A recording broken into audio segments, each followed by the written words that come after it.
Chers amis de notre chaîne YouTube, je suis tellement heureux de vous retrouver pour poursuivre ensemble notre petit chemin de foi, modeste et tellement heureux.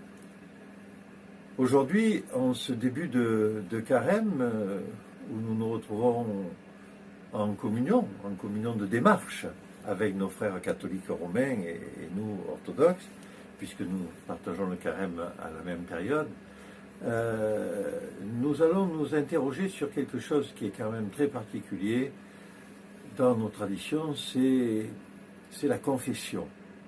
La confession. La confession, traditionnellement,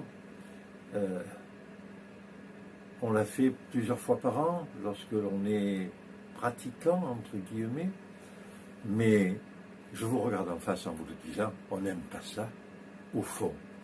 C'est quand même très gênant de s'approcher d'un prêtre, d'être à côté de lui et de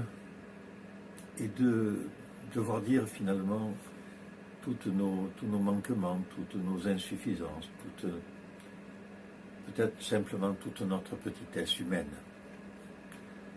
Néanmoins, s'il y a un moment où on doit essayer de prendre sur nous pour avoir la force de venir devant le Seigneur et devant lui déposer au pied de sa croix nos faiblesses humaines, c'est bien le moment du carême.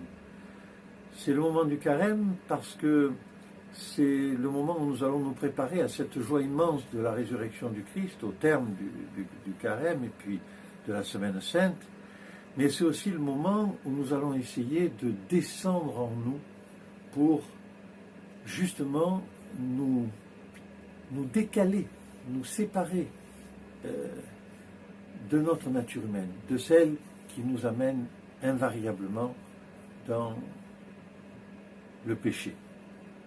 Alors, je parlerai à une autre occasion, peut-être de façon plus complète, du péché. Qu'est-ce que c'est? Comment on doit le comprendre? Mais aujourd'hui, dans ce temps de début de carême qui arrive, on va parler de la confession. La confession, il faut tout de suite sortir, du moins dans la tradition orthodoxe, mais j'imagine que c'est pareil dans la tradition de nos frères catholiques romains, sortir de ce cliché, on vient à côté d'un prêtre pour lui dire nos erreurs, pour lui parler de nos erreurs, de nos manquements, de nos péchés, de nos fautes, de nos iniquités. On mettra les mots que l'on veut derrière notre démarche, mais c'est bien de ça qu'il s'agit. Non, on vient aux côtés d'un prêtre pour s'adresser directement au Seigneur et lui parler, et lui dire « Seigneur, Seigneur, je te confie que j'ai fait ci, j'ai fait ça, je suis triste de m'être trompé de route, j'ai été faible dans telle situation. » Je vous laisse imaginer tout ce que vous voulez. Le prêtre n'est là que pour témoigner de ce qui est déposé devant le Seigneur et pour faire descendre la grâce du pardon au terme de l'office de la confession. J'ai envie de partager avec vous, pour que vous en compreniez bien la profondeur, les termes de l'introduction à la confession et les termes de l'absolution, c'est-à-dire de la fin de la confession. Je suis là, tel que vous me voyez, devant l'endroit où je confesse.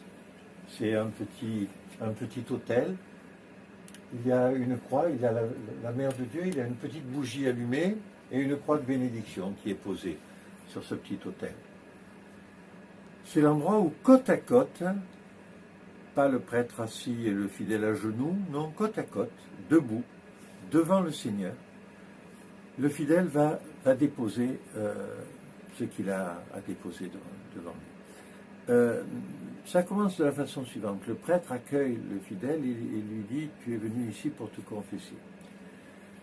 Et là, il y a une prière d'introduction. Notre Sauveur, qui par ton prophète Nathan a accordé le pardon de ses péchés à David pénitent et qui a accepté la prière de repentir que t'adressa Manassé, reçois dans ton extrême bienveillance pour les hommes ton serviteur, un tel, on le nomme, qui se repent des péchés qu'il a commis et ne regarde pas ses fautes.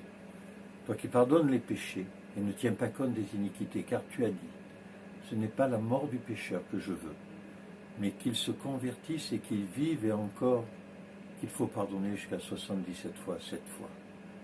Car de même que ta majesté est incomparable, ta miséricorde, Seigneur, est sans borne.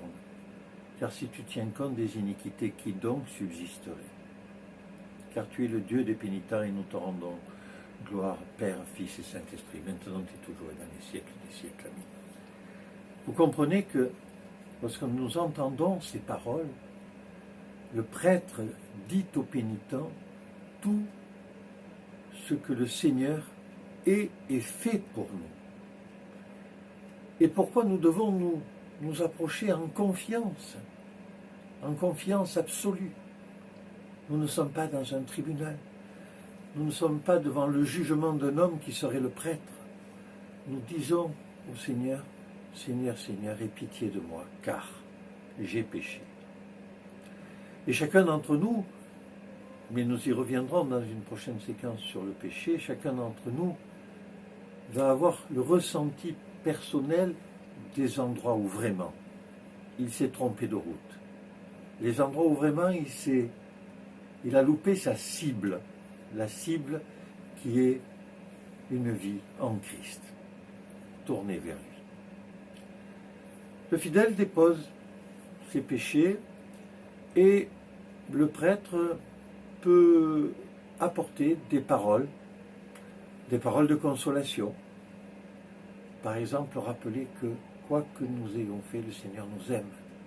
Quoi que nous ayons fait, comme le père de l'enfant prodigue que nous lisions dans un de ces dimanches qui précèdent le carême, n'a aucun jugement pour son fils.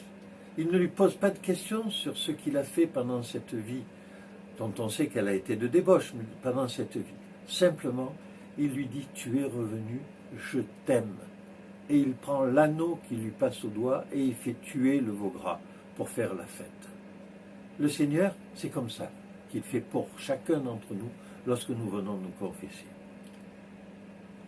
Et puis pour dire comment l'importance de ce sacrement, c'est la prière de bénédiction qui nous éclaire en profondeur sur cette réalité. Le prêtre dit, tu t'es confessé à moi, pauvre et indigne serviteur.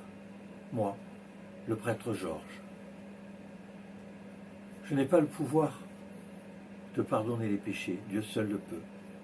Mais plein de confiance dans la divine parole qui fut dite aux apôtres après la résurrection de notre Seigneur Jésus-Christ, lorsqu'il a dit, ceux à qui vous remettrez les péchés leur seront remis, nous disons nous aussi, tout ce que tu m'as confessé à moi, tout ce que tu as omis de me dire, par négligence, par faiblesse, par oubli, tout cela, que Dieu te le pardonne dans le siècle présent et dans le siècle à venir. Amen. Que le Dieu qui par le prophète Nathan a accordé le pardon de ses péchés à David, pénitent, à Pierre lorsqu'il eut pleuré amèrement, à la pécheresse lorsqu'elle eut répandu ses larmes sur ses pieds, aux publicains et aux prodigues, que ce même Dieu te pardonne tout par moi pécheur, en ce monde et dans l'autre, et qu'il te fasse comparaître sans jugement devant son redoutable tribunal, maintenant et toujours dans les siècles des siècles. Amen. Voilà. Nous comprenons quand nous entendons ces prières que effectivement Dieu a pardonné à celui qui avait tué, à celui qui avait trahi, à celle qui avait eu une vie de luxure, à celui qui était pétri d'orgueil, à celui qui n'était pas juste mais qui se repentait. Alors, généralement, nous n'avons pas eu de vie entièrement dédiée à la luxure, nous n'avons tué personne, heureusement d'ailleurs. Donc nous pouvons tout dire, tout déposer au pied de la croix du Seigneur et nous recevons sa bénédiction. Je voudrais juste dire, en forme de conclusion, que on ne se confesse pas tout seul. Certains pensent qu'en demandant pardon au Seigneur, on est confessé et on n'a plus de péché. Ben non. La position qui consiste à s'inscrire dans cette démarche et à le faire est une très bonne position, puisque c'est la position du pécheur repentant qui s'adresse au Seigneur pour lui demander pardon. Mais la confession, c'est un peu autre chose. C'est un sacrement. Et par la main du prêtre qui fait la croix à travers son étole sur la tête du pénitent en lui donnant l'absolution, eh bien, effectivement, c'est le Seigneur lui-même qui vient là comme une gomme sur du papier, du crayon à mine avec lequel on écrit, qui efface les péchés et nous recommençons tout neuf. Lorsque nous repentons devant le Seigneur et lorsque nous lui parlons en lui disant que nous regrettons, c'est sincère, mais on n'a pas reçu cet acte-là qui est tellement fort puisqu'il nous fait, entre guillemets, si je parlais à des enfants, je dirais tout neuf. Il nous fait repartir à zéro. Bien sûr, nous allons retomber sans doute. Bien sûr, nous nous tromperons à nouveau de chemin. Mais nous savons d'où nous partons, pardonnez-moi. Voilà. Alors, je vous souhaite un beau chemin de carême. Je vous invite à aller rechercher sur Internet la prière de saint Éphrem, le Syrien, un des grands sages syriens, saint, qui est mort de mémoire en 371, enfin on est au cours du IVe siècle. Cette prière nous dit tout sur ce qui nous manque pour devenir véritablement des saints et des saintes, et puis toutes les grâces dont nous avons besoin et que nous devons demander au Seigneur pour y arriver.